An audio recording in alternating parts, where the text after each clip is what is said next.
We need a revolution of climate storytelling in Hollywood that will help change the way we think and feel about the crisis. My hope is that when they see a story that moves them, that they'll get active and they'll want to express themselves, as Dorothy said, as more than a consumer, they're a participant. We all have to drastically reshape film and television sets and recording studio practices. And that part is not a bad thing. We don't need one person doing everything. We need 1 million people doing one thing. You can't have great mental health without a beautiful environment to live. You can't, unless our Mother Earth is thriving, we can't solve the mental health crisis. The genocide of indigenous folks worldwide, but especially here, has diminished our connection with the land to the great degree.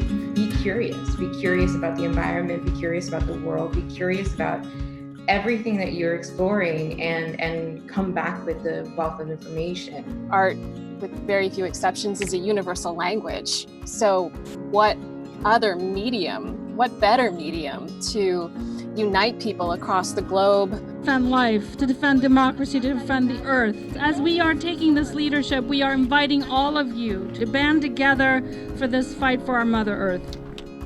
And we don't hear about the real voices and the real solutions of indigenous people who are working at the forefront of the fight. Everyone's in crisis mode and everyone just feels like something's off. I have to say that I'm blown away by the willingness of young people to participate now and to be activists.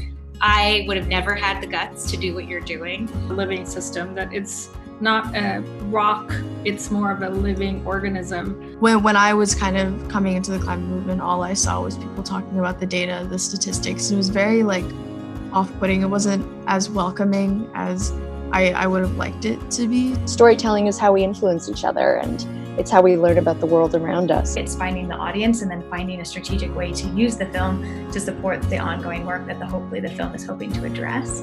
I saw that the stories needing to be seen and heard were not getting the attention they deserved.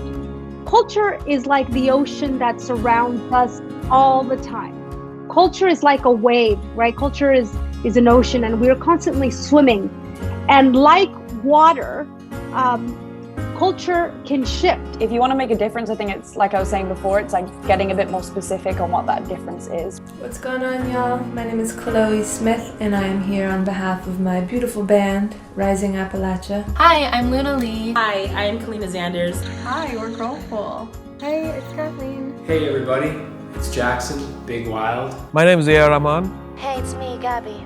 Anytime that you can actually attach an action or make a direct connection to what's happening right now is when I feel like you can make the biggest impact. I think we have to name it. It's environmental racism. As someone who had experienced my own sense of injustice, I never wanted to see injustice anywhere. As we begin to make this change, we are benefiting the planet, but we also have the opportunity to actually make a real difference in the lives of communities of color, lower wealth communities, and indigenous populations. So many writers of color, writers who are currently doing blogs, doing TikToks, doing whatever, where they're telling the stories of their communities, and it's out there. And I think it's on us to find and elevate and support that. Make sure that we're highlighting people of color, the people that are closest to the pain.